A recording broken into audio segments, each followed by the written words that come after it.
고품격 날라리 방송 한주희 장지연의 원투펀치 422회 2부 시작해 보도록 하겠습니다. 자, 2부 주제는요. 바로 2019-20 시즌 흥, 망, 성, 쇠를 경험한 감독들입니다. 요즘에 정순주의 연기 픽, 교실? 뭐 정순주의 골, 뭐 여러분들 원투펀치 번외편 정순주의 픽 K 이것도 많이 주목해 주시기 바랄게요. 약간 그런 거 보는 것 같아서 웃었어요.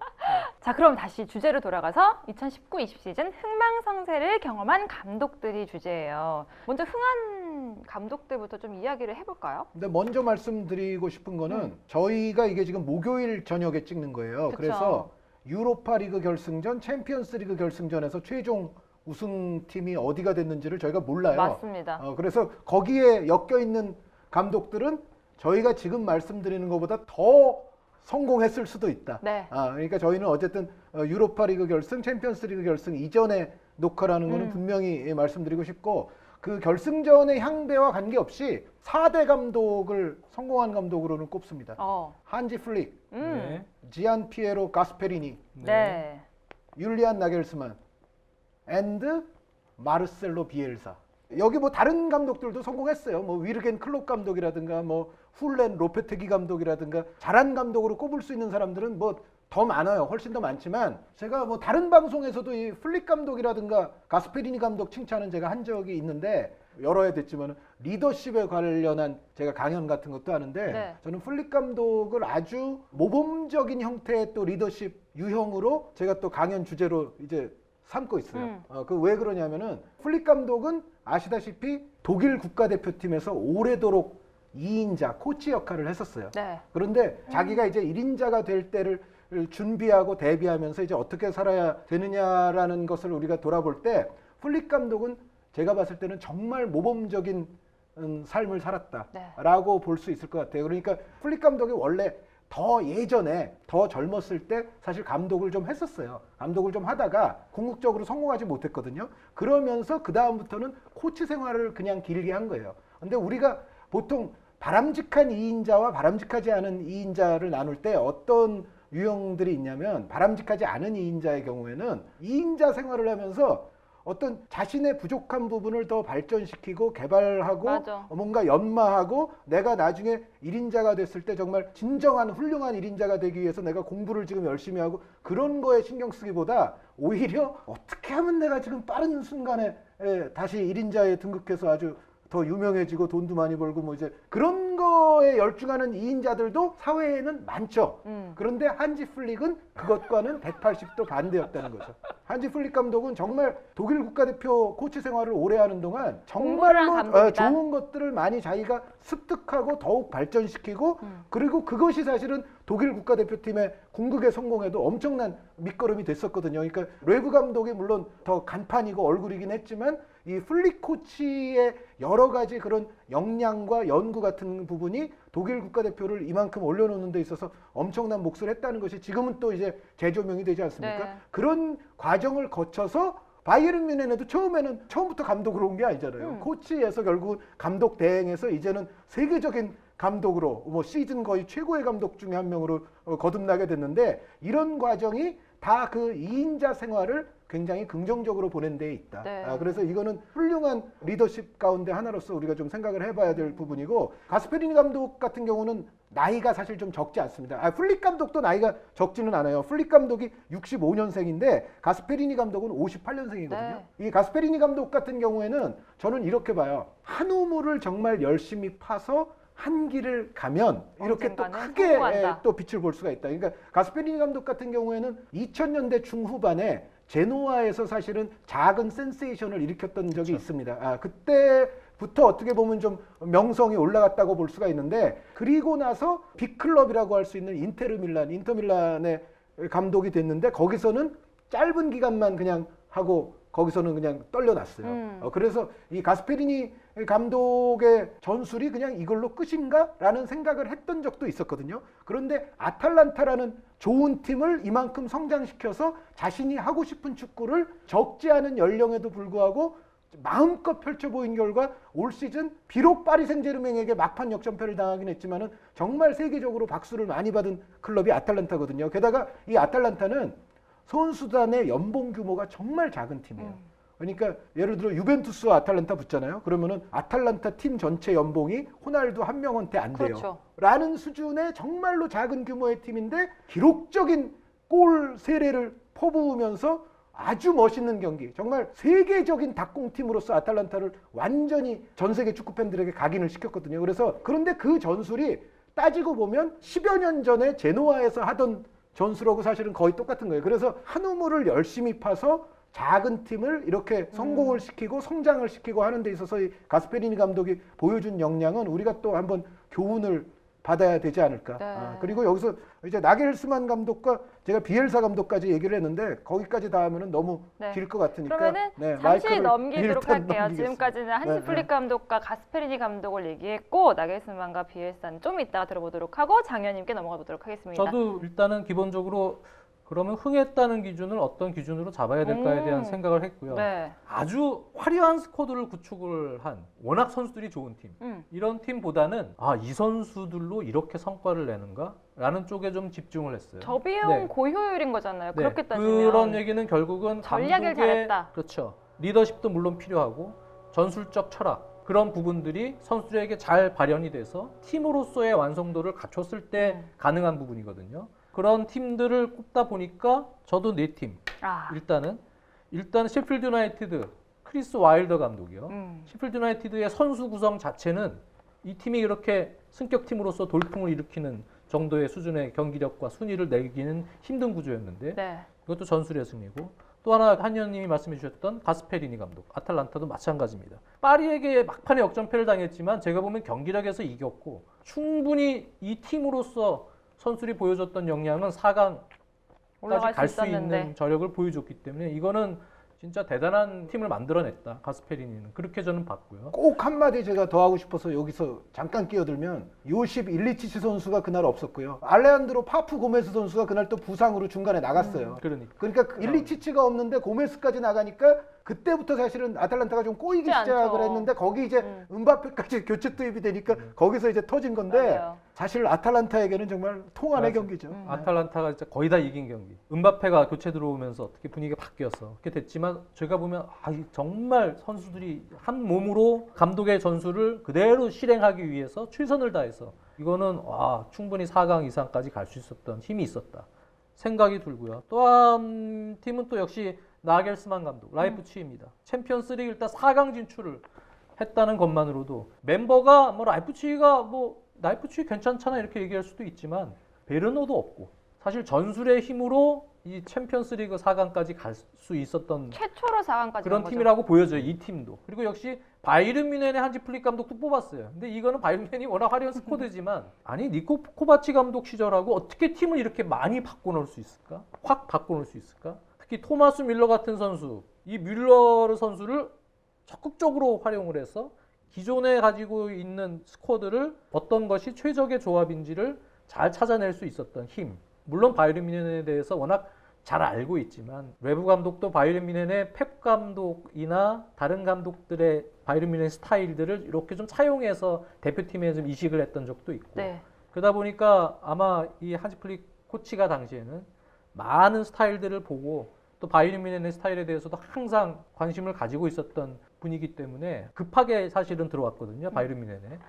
그래도 바로 그것을 적용시키지 않았나. 그래서 그렇게 팀을 완전히 바꿔놓을 수 있었던 힘에 대해서 제가 이 감독을 뽑았는데 제가 이 팀들의 전체적인 공통점을 이렇게 다시 한번 보니까 네. 이제는 현대 축구가 최근에 가장 화두가 됐던 클롭 감독, 펩 감독이 있지 않습니까? 네, 볼 소유권을 잃었을 때 전체적인 팀 압박과 함께 효율적인 공격 전환을 위한 클롭 감독의 철학, 기겐 프레싱.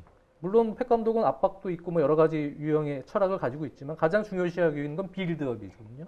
빌드업에 대한 개념. 올해 1년 동안 가장 화두가 돼서 새롭게 이렇게 떠오르는 단어들이 감독사에서도 그래요. 하프 스페이스입니다. 네. 네, 이 하프 스페이스는 이제 유럽 내 칼럼에서는 또 어떤 식으로도 정의를 내리냐면 경기장이 이렇게 있으면 세로로 잘랐을 때 좌가 있고 우가 있죠. 네. 그럴 때 이제 좌가 하나고 우가 하나면 이쪽에서 사이드 공격 체인징이 될 때의 하프 스페이스 영역은 일종의 공격 시의 파이널 서드와 같다. 사이드에 가서 크로스를 올리거나 하는 것보다 음. 상대 박스 근처나 더 가까운 쪽으로 들어가서 컷백이던 가까운 동료들에게 연결할 때 이 득점 어시스트 위력은 훨씬 더 배가 되기 때문에 이 하프 스페이스에 대한 개념, 그게 이제 올 시즌에 특히 지금 언급한 감독들에게 가장 중요한 덕목으로 또 자리가 매김이 돼 있고, 또 하나는 이제 전 선수의 멀티화, 포지션 파괴죠, 일종의. 어떤 상황에서 공과 가까이 있는 그룹이 볼에 관여를 하거나 전환이 될 때 모든 위치에 있는 선수들이 물론 좌우로 나눠지는 개념들은 있지만 네. 그쪽 위치에서는 어떤 위치든 중앙이든 측면이든 소화할 수 있는 멀티 개념들을 다 가지고 있어요. 그래서 상황에 따라서 계속 스위칭이 될 수 있는 구조가 나올 수 있는 부분이 있고요. 마지막으로는 다섯 번째는 지피직입니다. 이 팀 공통점은 또 상대에 대한 분석을 요즘엔 데이터화가 잘 돼 있어서 맞아요. 철저히 대처를 하고 상황에 따라서 이 팀이 어떻게 변화를 줄 것이다라는 것이 예상치가 나왔을 때 거기에 따른 대응 플랜들이 제시됐던 전략 전술이 팀들입니다. 바뀌죠. 네. 음. 그래서 그런 부분들이 큰 어떤 영역에선 5가지 정도의 펩과 클롭의 어떤 중심이 됐던 철학부터 해서 현대 축구가 요구하는 장점들만 다 취합을 해서 최대한 거기에 아이디어를 넣으려고 했던 감독들이에요. 네. 네, 그래서 쉽게 얘기하면 크리스 와일더 감독은 센터백의 오버래파를 시스템화 시켰다고 봐야겠죠. 과거에도 센터백들이 공격 가담하고 하는 경우들이 있었어요. 공간을 점유하고 간격도 좁혀야 되고 올라올 수 있는 영역은 있지만 이 감독은 그것을 시스템화 시켰다. 그러니까 센터백을 측면 수비수처럼 스로잉도 하고 완전히 시스템화 시킨 그러한 철학을 이번에 적극적으로 실현을 시켰고, 결국은 미드필더들의 박스투박스 개념이 현대 축구에서 많이 나왔지만 엄밀히 얘기하면 센터백의 박스투박스화를 이룬 감독이라고 봐야 돼요. 센터백이 박스투박스 센터백이 나올 수 있다. 그래서 그런 부분에 있어서는 이 전체적인 크리스 와일더 감독은 앞쪽의 하프 스페이스를 공략하기 위함이고, 또 그것은 현대 축구에서 요구하는 공격 진영에서 공격 숫자를 더 증대시키기 위한 방안 중에 하나입니다. 네. 그리고 또 클롭 감독의 개개인 프레싱에는 끊어서 공격 전환하는 부분도 있지만 볼 소유권을 했을 때 지연을 하기 위한 부분도 있거든요. 네. 그래서 크리스 와일더 감독이 가장 중요시 여기는 지연. 빠르게 상대 진영에서 소유권을 잃었을 때 강하게 팀 압박을 해서 지연을 시킬 수 있어야, 어정쩡하게 지연이 아니고 강건하게 지연을 시킬 수 있어요. 거기에는 반칙도 포함이 됩니다. 그래야 수비로 전환할 수 있는 시간을 번다. 그런 부분에서 또 클롭 감독의 장점도까지 잘 부합을 시켰던 감독이고요. 네. 가스페리니 감독은 역시 공을 소유했을 때 전체적으로 공격진들이 상당히 넓게 벌리고 소유권을 잃었을 때는 또 상당히 촘촘한 간격으로 붙어서 압박을 하는 그런 기본적인 개념을 가지고 있는 데다가, 그리고 3, 4, 1, 2가 됐던 2, 1이 됐던 이 팀이 역시 하프 스페이스, 윙백들, 또 간헐적인 센터백의 공격, 거기에 앞에 있는 3명의 공격진, 거기는 파프 고메스 같이 공격형 미드필더로서의 어떤 볼백과 창의성을 불어넣는 유형도 있고요. 네. 1, 2치처럼 올라갔다 내려왔다 이렇게 해주는 유형도 있고, 2, 1이 됐던 1, 2가 됐던 간에 거기서의 위치에 상관하지 않는 자유로운 영역에서의 부분 전술, 공을 중심으로 해서 숫자 싸움을 증대시키기 위한 집중적인 공격력, 그런 부분을 이 가스페리니 감독은 완성도 있게 지금 올려놨다. 그래서 아틀란타의 경기를 보면은 많은 부분에서 아까 얘기했던 클롭 감독의 장점, 펩 감독의 빌드업에 대한 장점. 요즘은 예전에도 얘기했지만 빌드업이 4백이 됐던 3백이 됐던 그 중요한 것이 아니고 어쨌든 3명을 만들어 놓고 앞쪽에 한두 명이 배치가 되면서 네. 쉽게 풀어낼 수 있는 빌드업도 시작이 되거든요. 그런 빌드업의 개념, 하프 스페이스에 대한 개념, 또 포지션의 파괴, 멀티적인 어떤 개념을 다 주입을 시켰던 그러한 능력을 발휘해 줬고요. 라이프치 역시 엄청나죠. 네. 네, 이 라이프치히는 뭐 지금 말했던 개념들이 다 들어가 있어요. 하지만 거기에 나겔스만은 상대가 이런 예상된 시나리오로 나왔을 때 바로 어떻게 대처해야 될지에 대해서 선수들에게 주입하는 것으로 유명하고, 그 부분에 대해서 선수들이 완전히 감독이 가지고 있는 플랜과 전술 철학을 알고 있기 때문에 스스로 거기서 일종의 인공지능 AI처럼 경기장 안에서 그것을 실현시킬 수 있는 능력을 가지고 있습니다. 그렇기 때문에 바로바로 즉각적인 행동들이 나오고, 그게 똑같은 선수들이 10명의 필드 플레이어가 똑같은 생각을 가지고 동시에 움직인다는 얘기예요. 그런 부분에 있어서 이 나겔스만 감독은 라이프치히에서 엄청난 성공을 거뒀다.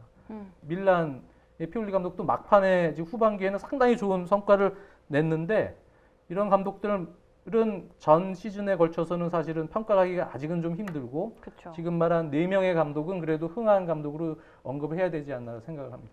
현대 축구에서 필요한 요소들을 다 갖춘 감독들이 대부분 올 시즌 성공했다. 트렌드까지 얘기해 그리고 주시죠. 거기에 이제 뭐 나겔스만 감독은 더더욱 이제 87년생이니까 정순주 아나운서 동생이죠? 무슨 얘기세요? 오빠죠, 오빠. 오빠죠. 그래도 젊은 오빠. 무슨 네, 많이 네, 네. 오빠예요. 네, 맞아요. 특히 나겔스만 감독은 과학적 장비 활용이라든가 과학적 분석에 있어서 가장 또 능한 사람이라고 봐야죠. 왜냐하면 그만큼 신세대니까. 호펜함 시절도 그랬죠. 네, 그런데 비엘사 감독이 오늘 언급되는 감독 중에 가장 연장자인데 그럼에도 불구하고 비엘사 감독에게는 지금 말한 내용들은 다 그냥 아그들 얘기일 가능성이 높아요. 왜냐하면 비엘사 감독은 아마 이럴 거예요. 나는 그런 기법들, 그런 것들을 1990년부터 해왔어라고 비엘사 감독이 얘기할 거예요. 비엘사 감독은 많이 또 소문이 나 있습니다만 80년대 후반에 요한 크루이프 감독이 바르셀로나 감독으로 취임을 하거든요. 그거보다 약간 이제 조금 더 늦게 1990년에 마르셀로 비엘사가 뉴웰스 올드보이스라는 아르헨티나 클럽에 이제 부임을 하게 되는데 이게 어떻게 보면 그래서 유럽에는 크루이프 혹은 또 아리고 사키도 있죠. 남미에는 마르셀로 비엘사 이런 전술적 거장이 정립되는 데 있어서의 남미의 한 축이 있었다면 그 사람이 바로 마르셀로 비엘사 감독인데 비엘사 감독이 결국 리즈 시절로 유명한 그 리즈 유나이티드를 네. 마침내 승격을 시키지 않았습니까? 그런데 리즈 유나이티드에서 활용된 포메이션이 기본적으로 그 나겔스만 감독이 특히 아틀레티코전에서 활용했던 포지너고 사실상 동일한 거예요. 그러니까 기본적으로는 비엘사 감독도 4-1-4-1 포메이션과 3-3-1-3 혹은 3-3-3-1이라고 할 수 있는 포메이션을 적절하게 병행시켜서 리즈 유나이티드를 지금 성공으로 이끌었거든요. 네. 거기에는 아까 또 말씀하신 그 멀티플레이어들도 큰 역할을 했는데 예를 들어 칼빈 필립스 같은 선수를 미드필더로도 뛰지만 또 수비 진영으로 내려와서 3백의 또 빌드업의 중심 역할을 할 수 있는 선수로 키워냈고 여기에 스튜어트 달라스 같은 선수 뭐 오른쪽 왼쪽 뭐 중앙 미드필드 가리지 않는 전천후 뭐 윙백 내지는 미드필더로 또 마르셀로 비엘사 감독이 만들었고 여기에 뭐 루크 에일링 같은 선수는 뭐 측면 수비 뭐 중앙 수비 할 것 없이 역시 또 멀티 자원으로 만들었는 데다가 여기에 테크니컬 어빌리티까지 갖춘 팀이었어요. 뭐냐면 파블로 에르난데스라든가 잭 해리슨이라든가 또 프리미어 리그에서 뛰던 엘더 코스타 같은 이런 선수들은 기술적으로도 상당히 또 뛰어난 선수들이거든요. 울버햄턴이 예, 여기에 이제 앞선에는 그 첼시 출신의 패트릭 뱀포드 같은 선수, 첼시 출신의 알고 패트릭 뭐 뱀포드 그렇게 같은 강조하세요? 선수가 또 많은 골을 또 잡아냈어요. 전체적으로 프리미어리그 레벨에서는 좀 힘들지 않을까. 그렇죠. 이제 그러니까 리즈 유나이티드는 정말 팬들의 정말 구미에 맞는 축구를 계속하고 돌풍의 팀이 되고 이러려면은 사실은 영입을 잘하긴 해야 돼요. 그런데 그거는 뭐 이제 차후의 문제고 일단 여태까지 리즈를 키워온 이 비엘사 감독의 행보를 보면 좀 전에 언급됐던 그 무수히 많은 후배 감독들의 장점을 비엘사 감독은 여전히 다 갖고 있다는 거. 그러니까 아주 첨단적인 포메이션, 어떤 혼성형, 하이브리드형, 또 병행형 포메이션을 유연하게 구축을 하고 여기에서 빌드업, 압박, 전환 속도 이런 부분에 있어서도 리즈가 사실은 뭐 챔피언십에서는 거의 최강자였거든요. 그 리즈의 어떤 압박 강도를 보여주는 좋은 지표 중에 하나가 최근에는 PPDA라는 게 있어요. 네. 이게 뭐냐면은 디펜시브 액션당 허용한 패스의 숫자, 허용한 패스의 비율 뭐 이런 걸 얘기하는 건데 이거는 수치가 낮을수록 좋은 겁니다. 우리의 위험 지역에서 허용한 패스가 그만큼 적다는 얘기이기 때문에 그만큼 압박을 잘했고 팀 단위로 수비를 잘해줬다는 얘기가 되잖아요. 그런데 이 수치가 챔피언십에서 리즈가 역시 가장 최저예요. 이건 낮은 게 좋은 겁니다. 그래서 리즈가 그만큼 압박에도 능한 팀이었다는 걸 보여줬고 선수들의 위치 변경, 포메이션의 어떤 하이브리드 병합형, 빌드업, 압박 이런 부분들을 모두 다 잘했던 팀이 리즈 유나이티드고 1955년생 감독이 여전히 그걸 하고 있다는 거. 그리고 여기에 나겔스만의 그 과학적 접근 이런 것도 비엘사 감독이 갖고 있다는 얘기가 뭐냐면 비엘사 감독에게는 이제 여러 가지 표현들이 따라 붙는데 뭐 광인이라는 매드맨이라는 표현도 있고 뭐 여러 가지 표현들이 있습니다만 이런 것도 하나 있어요.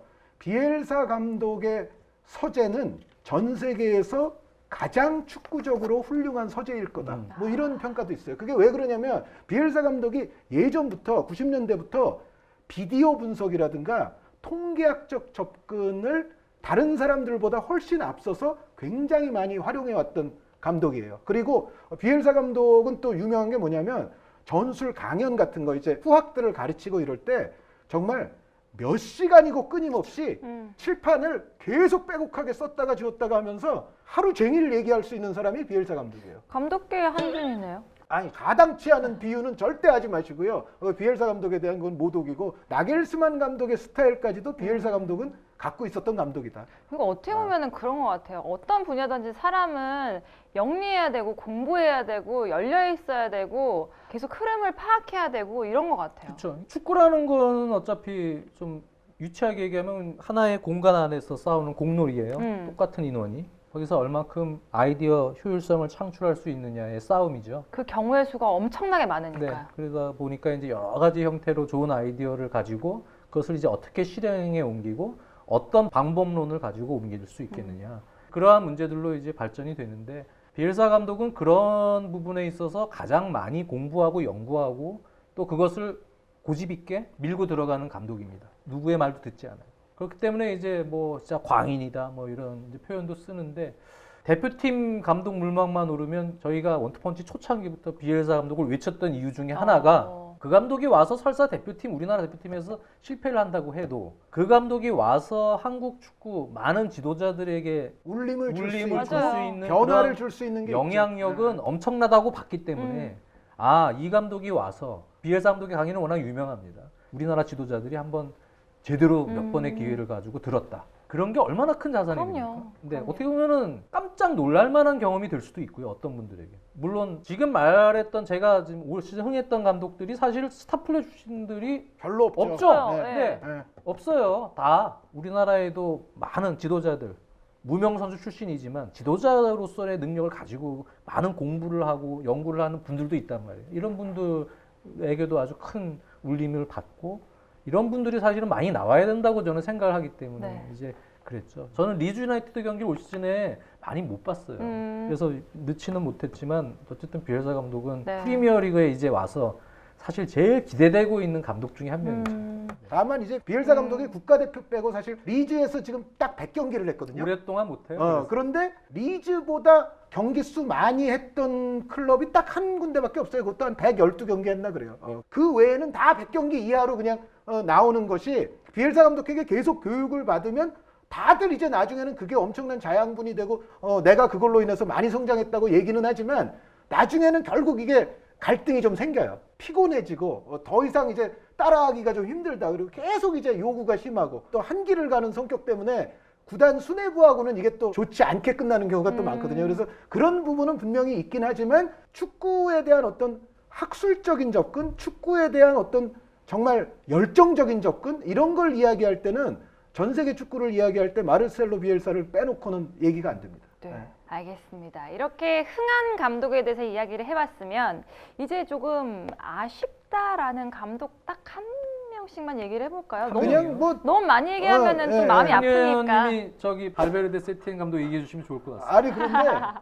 저는 뭐 발베르데 감독, 세티엔 감독은 포함을 안 시킬 수도 있겠다는 생각이에요. 왜냐하면 세티엔 감독이 물론 못했는데 저는 세티엔 감독이 올 때부터 기대치 자체가 그렇게 높지 않았어요. 원래부터. 네, 실패 확률도 낮았다. 꽤 있다고 아마 원투펀치에서도 그런 유형의 제가 말씀을 드렸었기 때문에 어떻게 보면 그냥 사필 규정 게다가 이제 스쿼드의 또 상태를 봤을 때는 뭐 이제 그런 것 같고 약간 그래도 이게 성공과 망조가 약간 결부돼 있는데 마우리치오 사리 감독 그리고 펩 사리 과르디올라 감독 저는 이 두 감독 같은 경우에는 상당히 기대치 미달임에 틀림이 없다. 네. 그러니까 유벤투스가 물론 리그 우승을 또 차지하면서 9년 연속 우승이라는 또 엄청난 일을 했지만 9시즌 연속 우승인데요. 득실차는 그 우승하는 동안 제일 안 좋아요. 플러스 33인가 그렇죠. 그게 네. 유벤투스 9시즌 우승하는 기간 동안 제일 안 좋은 성적이에요. 그러니까 예전에 비해서 훨씬 여유 없게 우승한 것도 있고 그리고 전 세계 거의 99%의 평론가들이 제가 보는 그 평론의 평론가들은 이구동성으로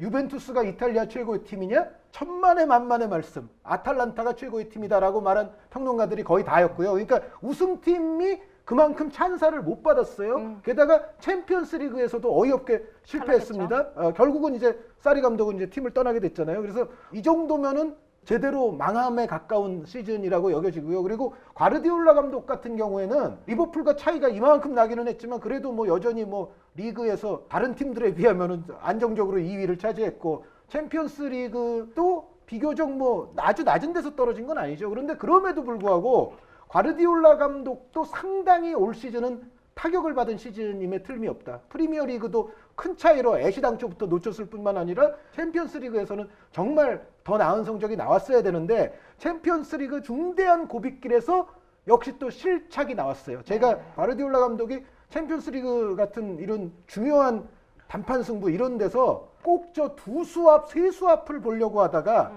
당장 당면한 한 수를 제대로 못 둬서 바둑을 패국으로 이끄는 그런 경우들이 나오는데 이번 케이스도 뭐 그런 사례의 일종이라고 볼 수가 있거든요.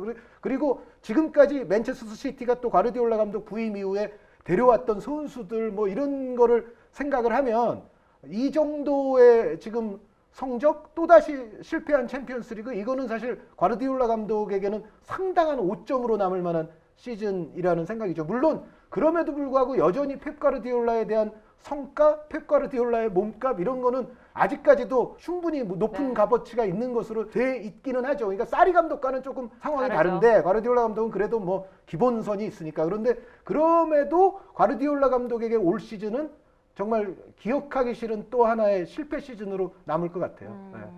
환희님이 가르디올라와 사리 감독을 얘기를 했는데 아까 장 의원님이 세티엔 감독을 얘기하려고 그랬잖아요. 그럼 장 의원님이 세티엔 감독에 대해서 얘기해 주시면 좋을 것 같아요. 제가요?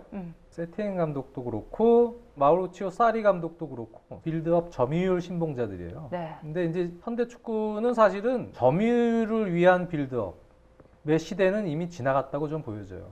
네, 그만큼 나이가 많은 팀들보다 지금은 운동 능력이 좋은 젊은 선수들을 선호합니다.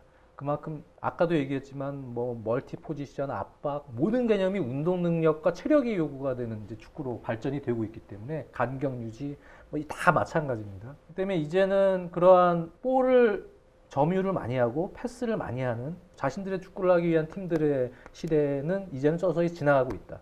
그런 팀들이 이제 결정적인 순간에 볼을 뺏겨서 실점을 하거나 이제 패착이 나오는 경우가 있어요. 그래서 그런 부분에 있어서는 이제 그런 감독들은 서서히 쇠퇴될 단계에 저는 들어갈 것이다라고 보고 있고, 그런 차원에서는 펩 감독도 사실은 찬사를 많이 받고 여러 가지 철학을 발전을 시켰지만 기본적인 개념은 빌드업입니다. 그 점유율을 많이 확보해야 되는데 그 개념 안에는 자신들의 축구가 우선인 개념이 있어요. 근데 지금 펩 감독이 또 이전에 약간 들었던 얘기는 너는 너 축구밖에 하지 못하냐. 펩 감독도 자존심이 상당히 강한 감독이고 다른 감독들처럼 상대 분석을 해서 대응할 수 있는 전술이나 여러 가지 좀 변화를 줄 수 있는 그러한 카드에 대한 욕망이 상당히 강했다고 좀 보여져요. 그것이 이제 나쁘게 얘기하면 명장병이고 좋게 얘기하면은 자신을 한 번 더 업그레이드하기 위한 도전이라고 보는데 그 도전하는 방법 자체가 저는 계속 미스가 나왔다. 흐름에 좀 어긋난다. 예, 한님도 말씀해 주셨지만 리용존도 그랬죠. 제가 중계를 했지만 역습을 당할 때 배우 공간이나 이런 부분에서 숫자가 좀 부족하거나 노출을 하는 리스크들이 몇 번 생겼기 때문에 리용이 역습을 할 것이다라고 판단이 들어서 숫자를 기본적으로 하나 더 뒀고 그리고 빌드업 시에 숫자를 한 명 더 둬서 3-2나 3-1 체제로 상대가 압박을 또 앞쪽에서 하니까 데파이와 토코에칸비가 그러니까 이제 그걸 풀려고 좀 유연하게 풀려고 해서 좀 나가고 싶은 유연성에 대해서는 이론적으로는 인정을 하지만 상대 팀에 대한 분석 이후에 나온 자신의 그 아이디어는 평상시에 자신이 잘하던 건 아니었어요. 보여주기 위한 것이었지 어떻게 보면 자기가 잘하는 건 아니었거든요. 네. 그거는 몇 차례 경험이 있었단 말이지. 예전에도 중요할 때마다 토트넘과 1차전도 그랬고 예전에. 지금 빌드업, 점유율 이러한 구도를 상당히 포지셔닝을 많이 차지하고 있는 감독들은 한 단계 업그레이드 되기 위해서 무언가 시도는 하고 있지만 그런 부분에서 이제 미스들이 좀 나온다. 네. 이런 생각이 들고 오히려 펩 감독에게 이번 시즌에 진 지단 감독은 맨시티에게 오히려 졌잖아요. 네네. 물론 리그는 우승을 했지만 결정적일 때 지단 감독도 상대 분석에 대한 대응 전술, 플랜 B, C 상대가 이렇게 변화를 줄 때 이렇게 변화를 줄 때 이렇게에 대한 대응문이 좀 약했다고 보여져요. 그러니까 순발력도 좀 떨어지고 순발력도 떨어지고 맨시티전 때는 막판 가서 결국은 바꾼 게 3백이에요. 카세미루를 내려보이고 네. 그거 하나, 그것도 너무 늦은 타이밍인데 그것도 사실 효율적인 어떤 전술 변화라고는 볼 수 없거든요. 제가 보면은 지단 감독도 그런 부분에 있어서는 발전이 조금 돼야 되지 않나, 결정적인 순간에는 그런 생각들을 하게 됩니다. 알겠습니다. 자, 이렇게 2019-20 시즌 흥한 감독과 좀 아쉬운 감독에 대해서 좀 얘기를 해봤는데요. 다음 시즌에는 모든 감독들이 좀 흥하기를 더욱더 기대를 하면서 마무리 짓도록 하겠습니다. 정순주가 10연속 올킬하는 그날까지 한준희 장지현의 원투펀치는 계속됩니다. 안녕히 계세요.